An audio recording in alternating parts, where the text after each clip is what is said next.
Welcome back to another Provident webinar. I'm your host, Ed Mann, Director of Training and Education.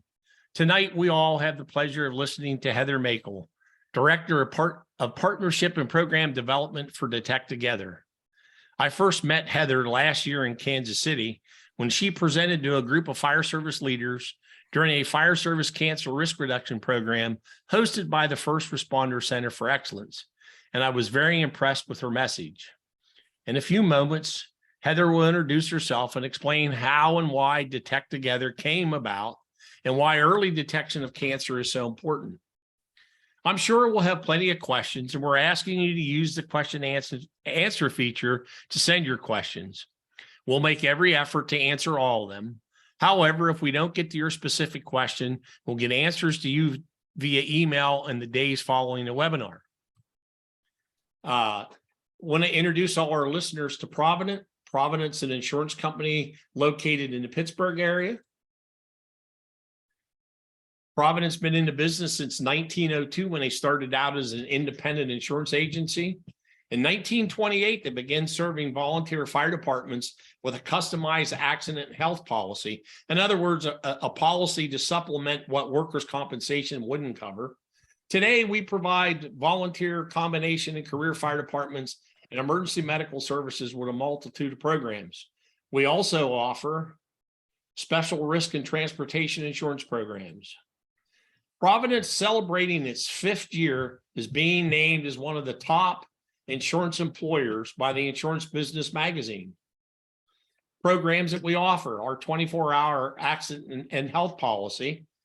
And as part of that, if you're insured under our accident and health policy, you have access to our first responder assistance program for you and your family members.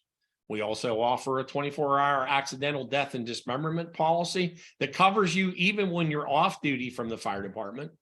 We have a group term life policy, critical illness and cancer policy that would provide living benefit if you're diagnosed with cancer, renal failure, a heart attack, or a stroke. Then, of course, our Fire Plus property and casualty insurance, where we insure your buildings and your fire trucks. If you have your property and casualty insurance with us, you're entitled to use our online training system absolutely free called the Fire Plus Training Academy. So tonight, I'm happy to introduce Heather Maykel from DetecTogether, and I'm going to stop sharing my screen and turn things over to Heather. Welcome, Heather. Thank you very much, Ed. And thank you, all of you, for joining tonight.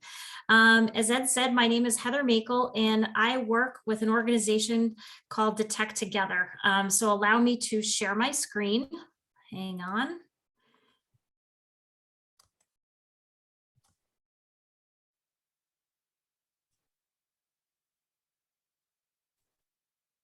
There we go.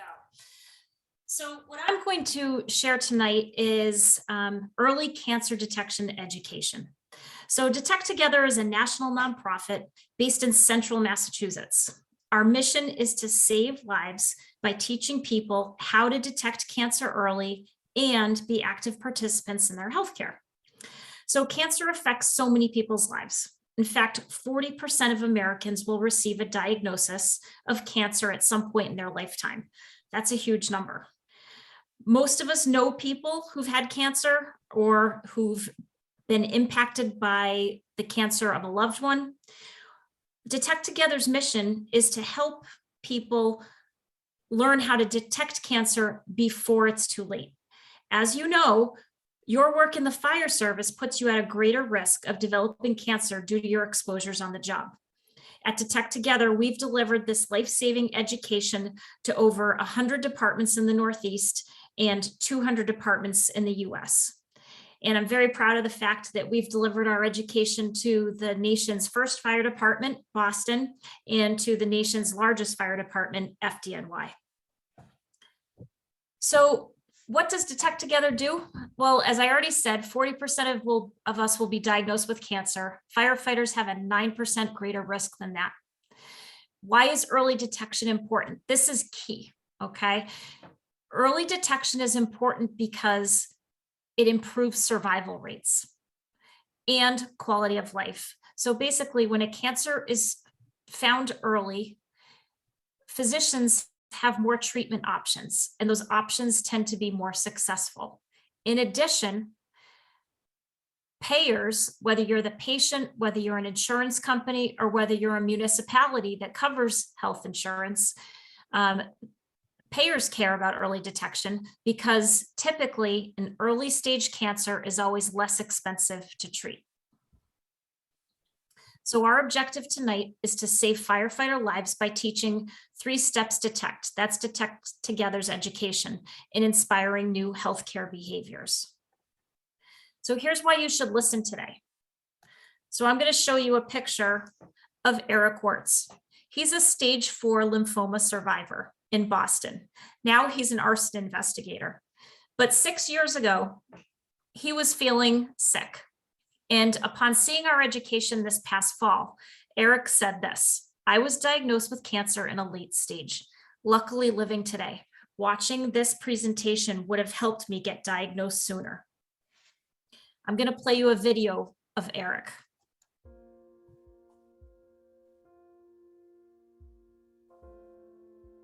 My name is Eric Wirtz. I work for the Boston Fire Department. I'm 42 years old.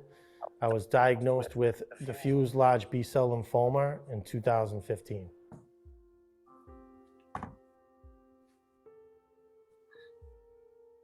Before I was diagnosed with diffuse large B-cell lymphoma, I was feeling pretty good. I probably wasn't in the best of shape, but I was feeling pretty good. I was lively. I was going to the gym. Sleep was good. Life was good. Like I felt good. My body was just, I think, a typical 34-year-old. I didn't have any signs or symptoms of feeling sick or sore or a hurt back. I just felt good.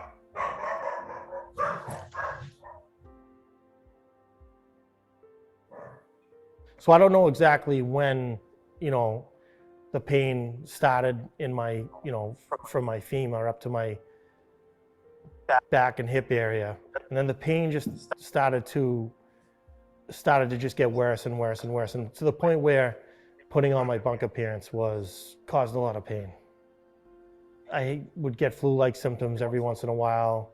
Sometimes you could sleep it off. Sometimes you'd wake up and you'd still feel like that. And then it would go away and then it would come back.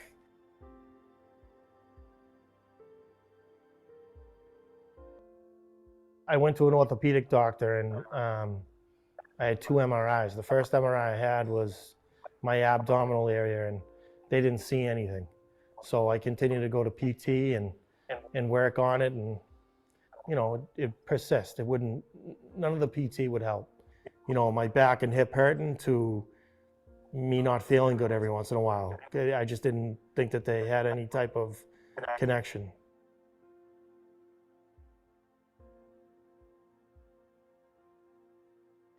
He had sent me for a second MRI, which is my lower abdominal area.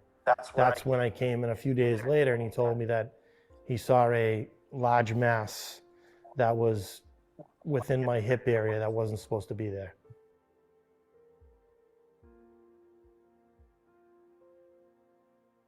Advocate to your doctor if you feel like you need a scan somewhere or whatever it may be to find out something that he can't or she can't tell you right off the bat what it is, then do it.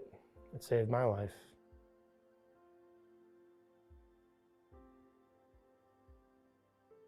It's 5 years, over 5 years now. I just had my last visit to tell me that I was in the clear. So good news, not only is Eric, did he survive cancer, but he's thriving, and he got married and had a baby this past summer. So this screen, what I want to show you is the power of early detection. Okay, these are survival rates for the most prevalent cancers in the fire service. If you look over to the left, you see the most prevalent cancers when they are diagnosed in an early stage. So when they are, in fire terms, in the incipient stage. So you look at the survival rates, most of the cancers are in the 90th percentile or higher for survival rates. So the intention of this chart is to show you how survivable cancer can be when it's caught early. If you look over to the right, those survival rates are not as good. So once a cancer has been given the opportunity to spread, to fully engulf the part of the body and spread, it's more difficult to treat, and the survival rates therefore are not as good. So this is supposed to give us all hope when it comes to cancer. Cancer doesn't have to be a death sentence. Now, before I mentioned that 40% of Americans will be diagnosed with cancer in their lifetime, over on the right-hand side, that statistic that comes from a very well-known research study by Grace Lemasters said that firefighters have the 9% higher risk of getting cancer and a 14% higher risk of dying. Over on the left, this is just an example of some of the cancers that firefighters have an increased risk for. The important thing to pay attention to is the word greater. So for a variety of cancers, firefighters have a greater risk. Unfortunately, just this past June, the World Health Organization said that firefighting is a group 1 carcinogen for humans. Want to know what else is a group 1 carcinogen?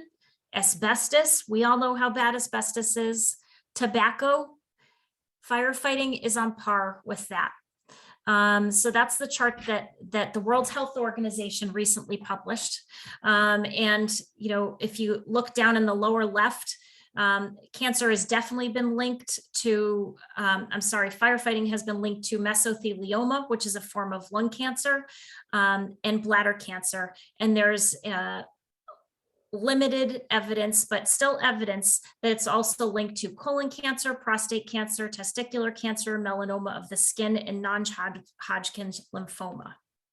We need to educate the fire service. Every time you go into a typical fire building, whether it be in Rosendale or South Boston, a typical 2-decker or a 3-decker, you're walking into a building that's going to give you cancer. That has to be on your mind as you step off the apparatus. I'm walking to a cancer-causing building, and you know right away you better protect yourself by wearing the breathing apparatus fully before you enter the fire building until you exit the fire building. Use the wet naps on the skin to get rid of this cancer-causing soot off your skin before you go back to the firehouse, and do a quick field decon at the scene as well to get rid of the soot. And make sure you're complying with the 45-minute air bottles that give you enough time in the fire building so you don't have to go through another tank while you're in there. Now when you go back to the firehouse, you should take a shower within an hour to prevent that cancer-causing soot from hanging around the body. If you take a shower quickly, it gets rid of these cancer-causing chemicals as best you can. We also want to make sure you're fully compliant with the Plymouth vents in the firehouse. As I mentioned earlier, diesel exhaust particles are just hanging around the firehouse causing cancer in firefighters. One example I can give you that is Engine 7's house several years ago purchased a new TV, and it broke down about 6 months later. They brought it back to the local TV repairman, and he opened up the back and he found 3 inches of diesel exhaust particles in the back of that TV. And that TV was on the 2nd floor of the firehouse. This is all the diesel exhaust particles coming from the apparatus, going upstairs at the TV's basically inhaling.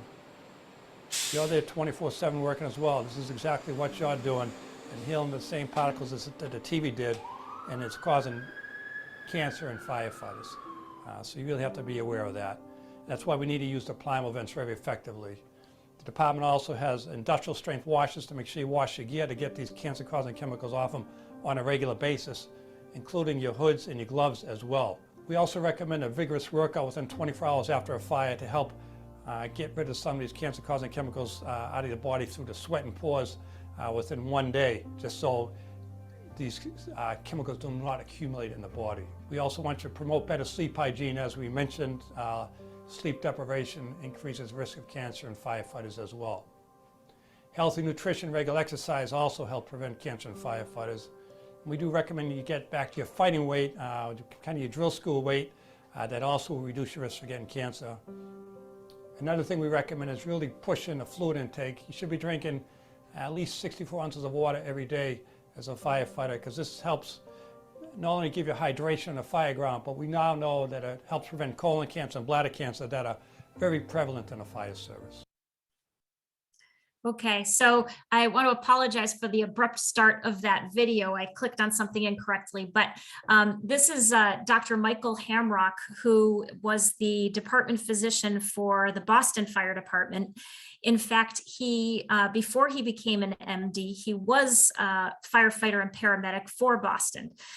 So Dr. Hamrock is a national lecturer on firefighter health education. And those were his recommendations that he came up. So he explains basically how some of the exposures happen, but then also teaches firefighters about what they can do to mitigate some of that risk. So I told you that today we're going to talk about early detection, but people frequently put prevention, screening, and early detection. They think they're all the same thing. And I want to point out that they're all distinct. They all have their own part in fighting cancer. So prevention is taking steps to reduce your risk, but it doesn't make you immune to cancer. So in that video that I just played, Dr. Hamrock suggests that firefighters can shower within the hour. They can drink fluid to flush their system of the toxins that have accumulated there. They need to keep their gear clean, don't smoke. All of these are things that a firefighter can do to help them prevent cancer. However, no prevention is 100%. Next, we have screenings. Okay, screenings are tests that you can do to test you for cancer. They're wonderful because they can pick up symptoms of cancer before you even know. The problem is that there just are not enough screenings for all the different types of cancer that we have. So again, 100 types of cancer, the CDC, so the Center for Disease Control, recommends just 4 screenings for cancer to reduce death. And so those screenings are a mammogram for breast cancer, a pap smear for cervical cancer, colonoscopy for colorectal cancer, and a lung CT for smokers. There are new screenings that are coming on the market. Many of you may have heard of something called a liquid biopsy, which means a blood test that screens for cancers. These are hopefully going to be able to detect cancer at the earliest stage possible in the future. But at this point, they have varying levels of sensitivity. They're wonderful, but they do not detect all cancers at the earliest stage possible. Okay, so prevention isn't 100%. Screening is fantastic, but there aren't enough screenings. So what else do we have? Early detection. And that is education for everybody that helps you manage your health. These are some of the screenings that firefighters can get. I already mentioned them: colonoscopy, pap smear, mammogram, as well as a lung CT. In addition, it's recommended that men talk to their doctor about getting a PSA test between the ages of 40 and 45, that men do monthly testicular exams, and they get an annual testicular exam from their doctor. Women should be doing breast exams and going to the dermatologist annually for a head to toe skin exam. So the most common cancer symptom, what is it? So in order for me to teach you how to detect cancer early, I need to teach you what you need to be on the look for. So I want everybody to be thinking about somebody who they know who had cancer and think about their symptoms. So, typically when I teach in person, somebody will say he had a lump, and somebody else will say she was so tired, she just had incredible fatigue. Somebody else might say, he had a sore that wouldn't heal. There was blood in the toilet. So what do all of these cancer symptoms have in common? So all of those are cancer symptoms. What they all have in common is that they are subtle. They started subtly and they didn't go away. So the umbrella definition for a cancer symptom is a subtle and persistent health change lasting 2 weeks or more. Now that you know that cancer definition, I can teach you 3 steps to detect, which is a simple roadmap for detecting cancer early. So step 1 at DetecTogether, we call it knowing you're great. So this doesn't mean no, you are great. It's great as like your baseline. So what is your baseline? Know what's normal for you. You need to do a systems review and figure out for yourself what is normal. So what are your normal bathroom habits? What is your normal energy level? Do you need a nap? Do you normally need only like 6 hours of sleep? Whatever the case is for you, what is normal? What does your skin look like? Baselining your health also means getting an annual physical. Now, I know that most of us do not like going to the doctor, but it's critical for everybody, especially firefighters, with the myriad health risks that you have because of the job that you do. You need to go for an annual physical. And that physical should be with a doctor who you have, or a healthcare provider who you have a relationship with, not just a clinic where you're never going to see that person again. You also need to go for baseline and go for whatever screenings you're eligible for. So mammograms, colonoscopies, the screenings that I mentioned earlier, all of those help you set your baseline. And you need to do regular self-exams. And that's what these cards are, the picture on the right. Those are cards that DetecTogether has produced. They're called shower cards, and you can hang them in the shower. There's a breast exam card for women and a testicular exam card for men. Okay, step 2 is called the 2-week rule. So once you've baselined your health, you're in a great position to be able to recognize when something has changed. So when you notice a health change, it's important that you mark it down on a calendar or put a reminder in your phone. If you use one of those Alexa devices, you can say, Alexa, remind me in 2 weeks to think about my cough or whatever the symptom is. You need to track these health changes the same way you keep track of any other important dates and information. Why? Because life gets crazy and you'll never remember when that cough started or when you first noticed the blood in the toilet, whatever the change to your health is. It's important that you not let it go for longer than 2 weeks, because just like a fire, response time matters to cancer. 2 weeks is key.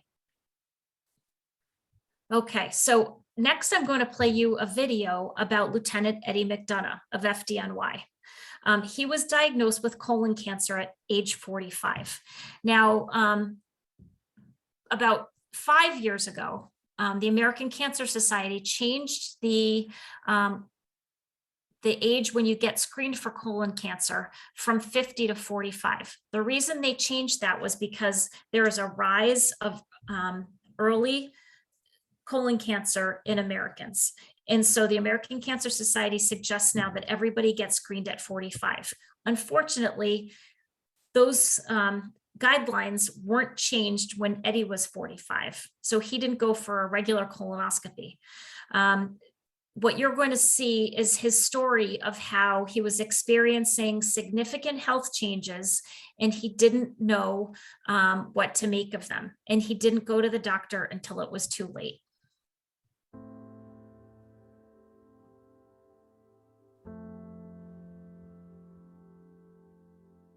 Oh, what was Eddie like? He was the guy that everybody liked. Quick with a smile, quick with a joke, always wanted people to feel good and feel good about themselves. He was a funny guy. He was a really funny guy. Yeah, he was a funny guy.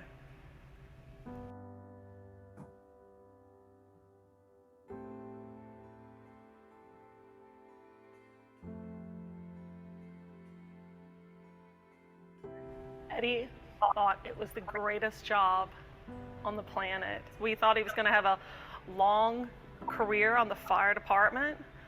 We'd eventually retire and go RVing across the United States.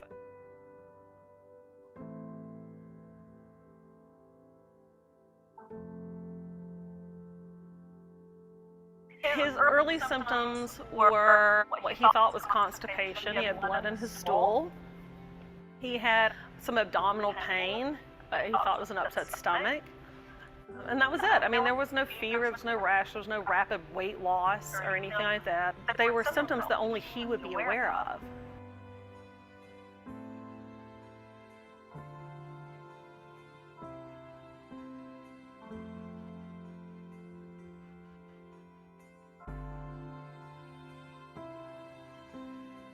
he passed away, if he weighed 100, I would be shocked. He looked like a 70-year-old man. He was wearing Depends because he had no control. He could barely breathe. He left behind 5 kids who loved him, the youngest of whom was 6.5. He tried. He gave it his all.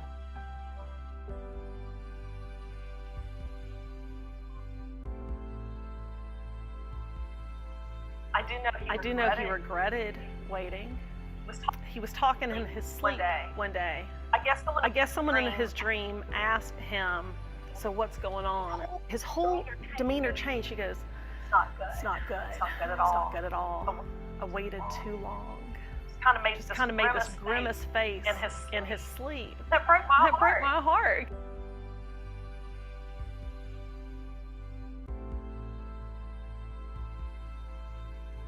I knew something was wrong, and I let it go. Don't be a tough guy. Don't think that you can run away from it, because if it's your number, it's got your number. You have to be willing to accept and acknowledge when something might be amiss. Early intervention and early detection is what stops it. But if you let it go so long that it gets to stage 4 where there's metastases, you might as well just go ahead and write your own obituary. Go get yourself checked out. Don't be afraid, and don't be so much of a man that you can't say there might be something wrong. There was nothing macho about watching him wither away.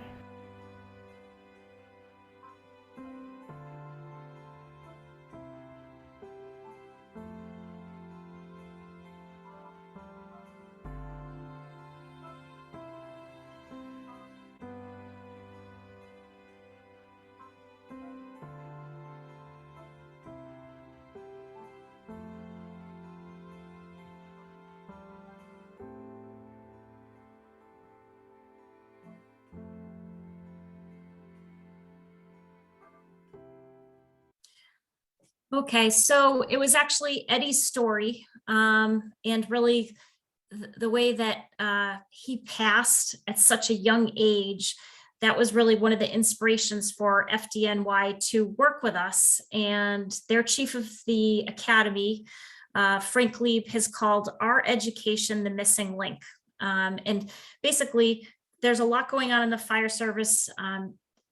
Teaching everybody to prevent cancer, right? So shower and using the wipes and Plimo vents, all that stuff, super important. And then there's a lot when it comes to treatment. But DetecTogether was the first organization that was teaching people, you know what? This is when you need to get healthcare, right? It's that missing piece in the middle. So preventing, but cancer can't always be prevented. And then you've got treatment. We're right in the middle, because no matter what, treatment is more effective if you catch it when it's early. Okay. So step 3, share with your doctor. We like to say that healthcare is a team sport. So communicating with your doctor is critical. So step 3 is not just about walking into the doctor's office and waiting for them to magically figure out what's wrong and how to fix it. Your doctor holds the medical degrees, but you are the expert on your own body. So you have a huge role to play at your appointments. It's important for you to work with your doctor and come up with a plan that allows the doctor to diagnose you and for you to get quick and effective treatment. So the first part of step 3 is preparing. So take some time the day or two before your appointment to think about any questions you might have. Think about all of the symptoms. Don't try to diagnose yourself, but make sure that you have a full idea of all the different ways that your health has changed.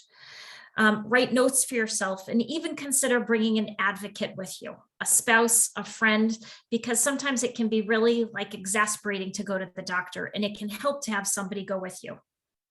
Share. So after you've prepared, when you go to the doctor, be totally honest. Don't be embarrassed. Doctors have seen just about everything, and think of them as the arson investigator. So they need you to share all of the clues so that they can figure out what is going on. And then be aware. So remember that first video I played with Eric Wirtz, the Boston firefighter? So he did a fantastic job of this third step of being aware. So you remember Eric, was driven to the doctor by this horrible pain that he had in his hip. He couldn't even put his bunker gear on anymore. He was in so much pain. So when a young, strong guy goes to the doctor and is talking about pain in his hip, and the doctor knows that he's got a very physical job, he's a firefighter, he was on a busy company in Boston, the doctor is immediately, of course, going to be thinking, all right, this is a musculoskeletal injury. So the doctor sent Eric for PT. Now, if you've got cancer, physical therapy is probably not going to help, right? And it didn't for Eric. So what Eric did that was so fantastic, he didn't just throw his arms up and say, oh, PT doesn't work for me. I guess this is my new normal. Eric went back to the doctor and he said, you know what, doctor, this physical therapy, I've been following it perfectly. I do all my exercises. I go to all the appointments and I don't feel any better. What else can we do? And so that caused the doctor to order some additional imaging, which revealed Eric's cancer. So Eric did an awesome job. The pictures that I have here on the screen, these are wallet-sized cards that DetecTogether and our partners at Firefighter Cancer Support Network and the Center for Fire Rescue and EMS Health Research put together. We have on the left-hand side a male version of the card. This is a great, it's wallet-sized, and you can keep it in your wallet for when you go to the doctor. It helps you start the conversation with your physician about your risk. Okay, not all doctors know that firefighters have an increased risk for cancer. Most civilians would believe that firefighters probably have died most frequently from flames and smoke inhalation.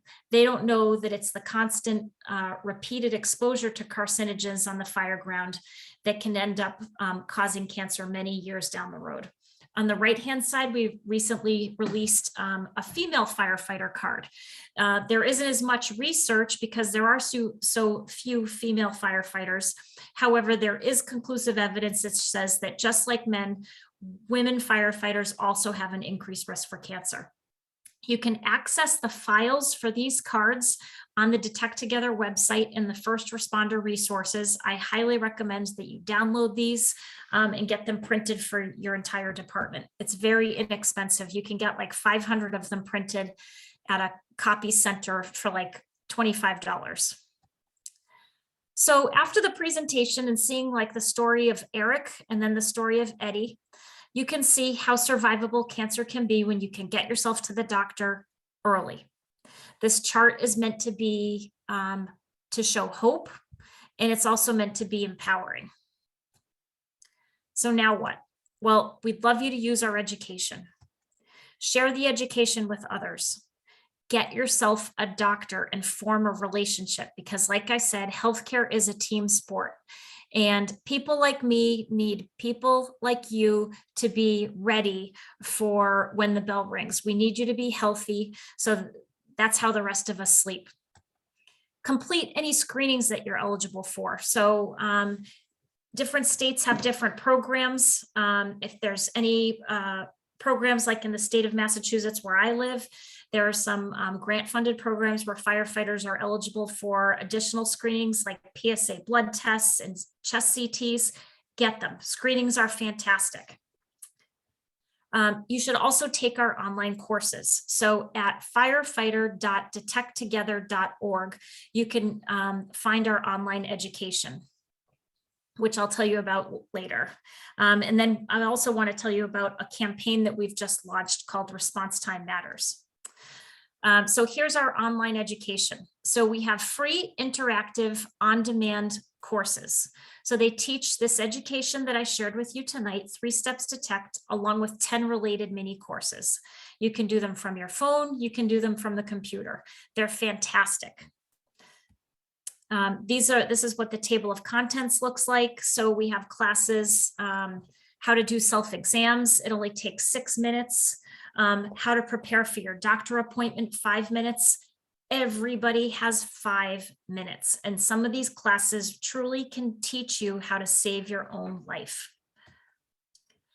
I also alluded to this, response time matters. So last week, DetecTogether launched a public health campaign directed at firefighters. And the face of the campaign is Jason Patton of Fire Department Coffee and Fire Department Chronicles. So any of you who went to FDIC, you probably saw that long line outside Jason's coffee booth, people taking pictures with him. He's a comedian, he's a great spokesperson for the fire service, and he is the face of our campaign. It's called Response Time Matters because what we're linking is first responder thinking. So the way that you train constantly for events that maybe are not even likely to occur, but you respond to them quickly. So just like a fire, response time also matters when it comes to cancer. Detect it early. So we launched last week with the campaign, 3 videos that Jason did for the campaign, and I'm going to play one of those videos right now for you.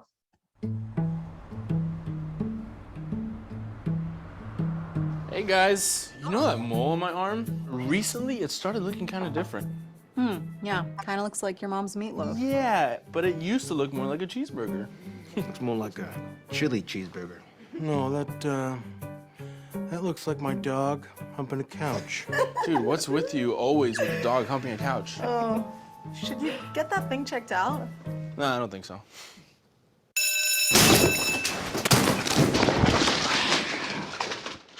Hey, Chuck. Quick question. Are we first responders or last responders? First. Right. So when you have a subtle and persistent health change, like a mole growing into the shape of a couch-humping cheeseburger, you should probably get that looked at. By more than just these guys. What's wrong with these? Because it could be an early sign of cancer. Should I get this checked out? Oh, Yes. Absolutely. I'm gonna go now. It's a nibble. It seems bad.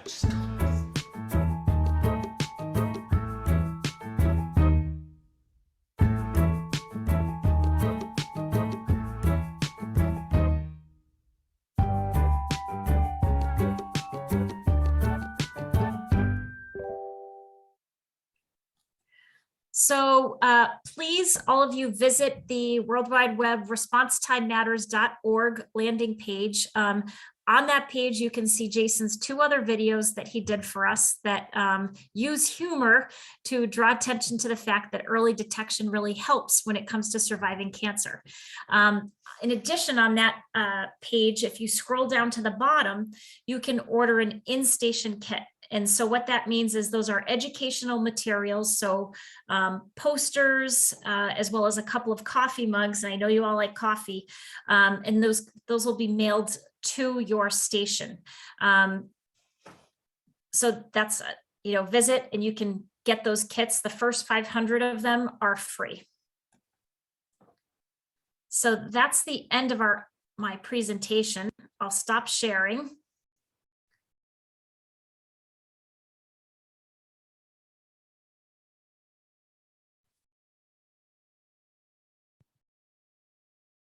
Okay, Heather.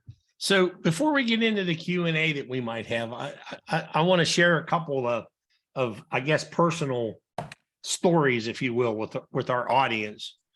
I know of 2 firefighters, both had the same cancer, one of which went to his doctor very early on. The other delayed going to the doctor for 6 months or more because he just put it down to, I'm old, I can't run with the young kids anymore, I need a nap in the afternoon.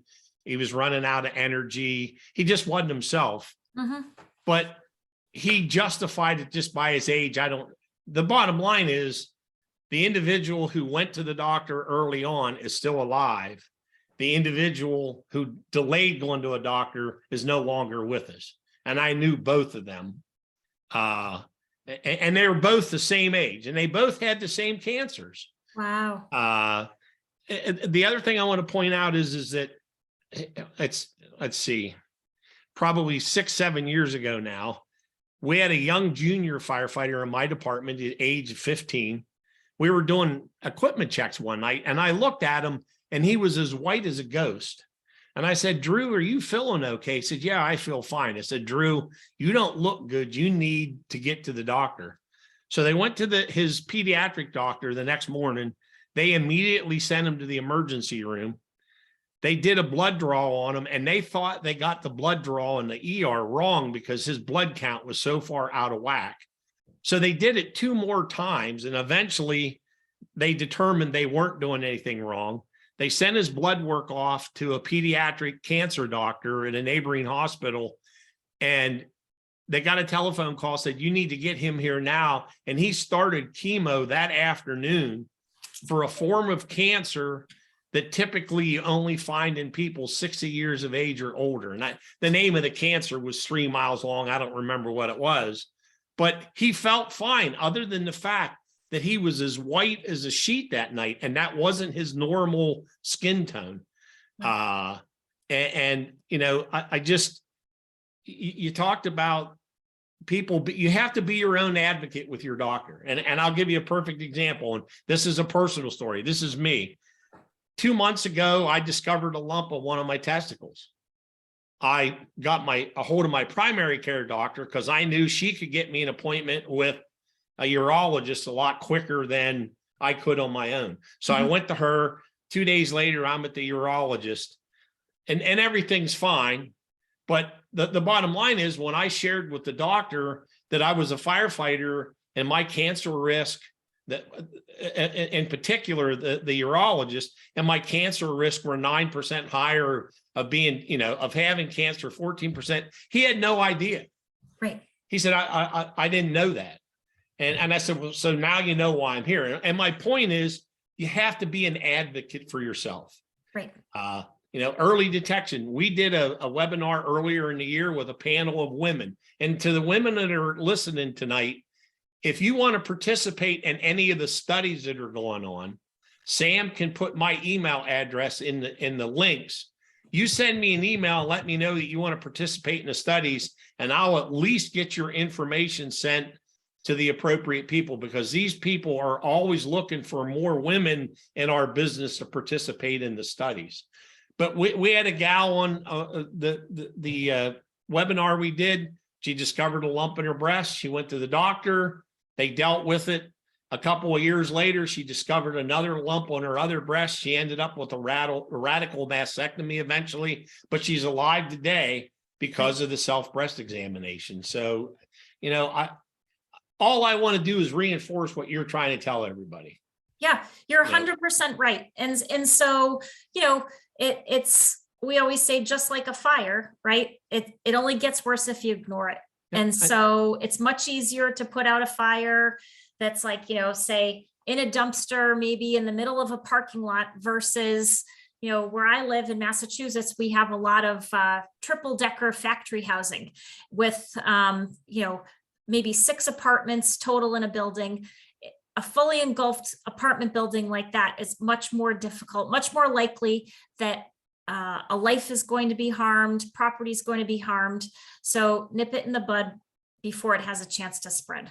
Yeah, we have a couple of comments in here. We don't really have any questions. I've been doing some of the DetecTogether training online courses. I was giving the information at the Women in the Fire Conference. Good to hear. Oh, Eva. great. You know, David, all the links for this stuff are going to be put in. He does have, do you have any feedback on the recent blood screening test for screening? Because I get an advertisement on Facebook on one test. Right. And then the one they advertise on TV all the time, where you can send in a stool sample. You know, I don't know how many of them have been vetted by. Right. Well, so I'll start with the stool sample one. So that's probably Cologuard. Right. So for people with average risk, that's a great test to do. And so because some people have a little bit of anxiety about getting a colonoscopy, it is pretty invasive. It's not bad, but that test is considered, a colonoscopy is considered the gold standard when it comes to detecting colorectal cancer. But the best screening test is the one that gets done. So if you're not comfortable getting a colonoscopy, then get a Cologuard. In terms of the different blood tests, you know, I think that Gallery by Grail is the one that's really, I think it's seeking FDA approval now, or Medicare approval, I guess Medicare approval. That's an expensive test, but it's the one that tests for the most cancers. However, it has varying levels of sensitivity for different cancers. So there's not one thing that you can do. So You have to be educated. You have to monitor your own body. You have to go to the doctor annually. You have to get whatever screenings you're eligible for.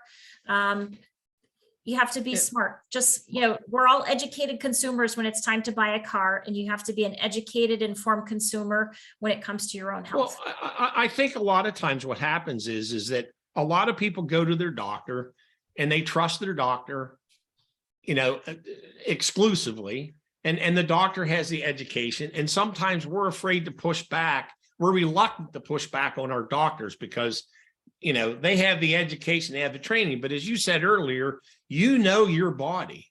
And if something's not right, you got to be willing to tell your doctor, hey, look, you're overlooking something. This isn't right. Whatever you're, you know, because a lot of times what doctors tend to do, I believe, is they treat a symptom rather than finding out what's causing the problem. Oh, you got a pain. I'll give you some pain pills. We'll send you to therapy. Well, what's causing the pain? I want to know what's causing the pain. And we're reluctant to take our doctors on. We don't want to seem argumentative with our doctors. And you have to be your own advocate. I mean, I you know, and not be afraid to push back a little bit with the doctor. You know, when I took the physical checklist that the International Association of Fire Chiefs put out and gave to my doctor, she started ordering some additional blood work as a result of it when I go for my physical every year. I see a dermatologist twice a year because I've had precancerous stuff burn off and cut off my ears and my face over the years. So, you know, to your point, and I can't stress this enough to our listeners, don't be afraid to be your own advocate. And I don't understand.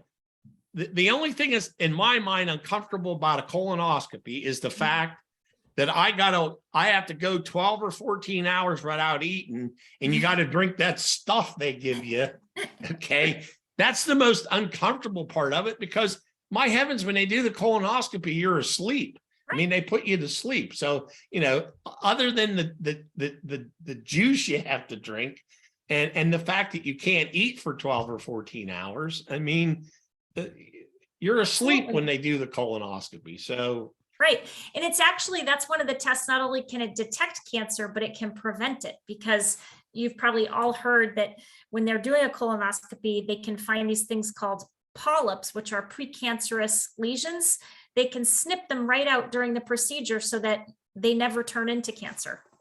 So yeah, all of these things that the tests might not be, you know, fantastic, right? A colonoscopy isn't like, it's not like Christmas morning, right? But it's certainly better than the alternative. right. So if you don't get it, and if a cancer goes undetected, you know, colorectal cancer has a 91% survival rate when caught early. When caught late, like Eddie McDonough of FDNY, those rates go down to 14%. So I'd rather be in the 91% versus the 14%.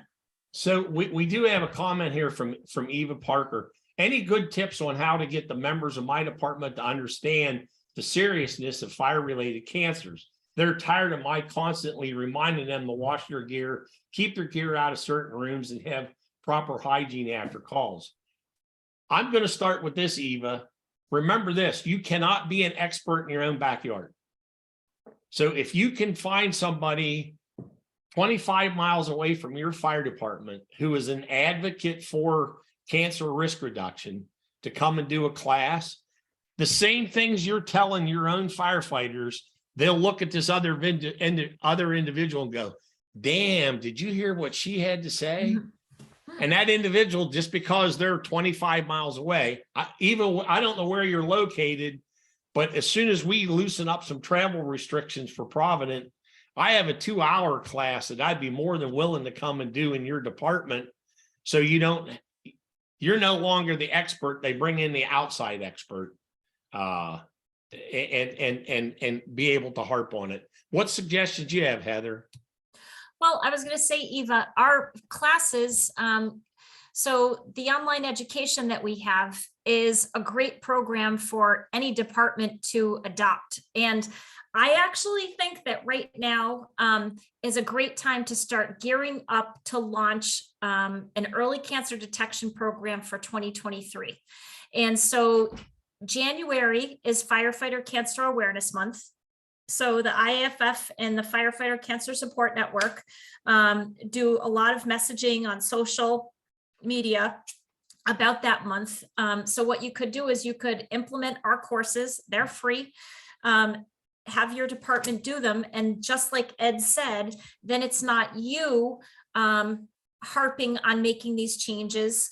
They're right in the courses. And so we have 11 courses. And so you could suggest that members of your department do 1 course a month, and that gives you a full year of content. And the first course is 25 minutes. That's 3 steps detect. And as I showed you before, some of the other ones are only 5 minutes. And they were developed with our fire service advisory board at DetecTogether. So Chief Lieb of FDNY helped author our courses.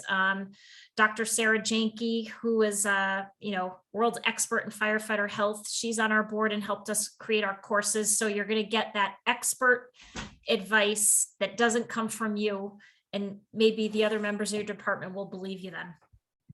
The other thing is you could point them towards the First Responder Center for Excellence website. Exactly. There's a ton of videos there that you could get your own members to watch. Maybe you even get your own members, Eva, to watch. This video is being recorded. You could go to our YouTube channel, the Provident YouTube channel, and show this in a classroom to your department. So we do have a statement in here from Michelle Crook. My grandpa wasn't a firefighter, but he had kidney cancer before. He ended up in a hospital, but doc didn't believe that he could have cancer again. He got blood and iron infusions till we insisted on a full body scan. They eventually found the cancer in his lung, brain cancer cells were left over from kidney cancer 14 years earlier. After he died a few weeks later, we found he'd been taking notes about his symptoms probably 6 months before this, but didn't tell anyone. Wow. So, to all the points you made tonight, Heather, we need to be advocates for ourselves. Don't be afraid to get a little pushy with your doctor if you have to. I'm not telling you to be rude with your doctor, but don't be afraid to be pushy and be your own advocate. I mean, because the early detection, it's proven time and time again, right, that your survival rates increase significantly. So I don't see any other questions. I do want to remind our listeners, you will get certificates issued to you, but I need you to be patient with me. I'm having problems with my Foxit PDF being able to do certificates. As soon as I get that problem corrected, I will get your certificates to you. So please be patient. Heather, I want to thank you for a very informative presentation tonight. I'm hopeful our listeners will pay attention to your message and take advantage of the free online training DetecTogether offers first responders. The links will be provided in an email to every one of our listeners, so you won't miss out on where to find any of the material. We'll be uploading tonight's presentation to the Provident YouTube page. So if you do a Provident YouTube search, you can look at all of the webinars we've done in the last year, several of them related to cancer. There'll be a short 5-question survey at the end of the program. Please take the time to complete it. Again, the search will be forthcoming. Just be patient with me. If you have any questions or need additional resources from today, or you have an idea for a future webinar, please email us at info@providentins.com. We'll get back to you as soon as we can. This wraps up another Provident webinar. Please stay tuned for an invitation to join us in October for another webinar. Thank you and stay safe for your family's sake.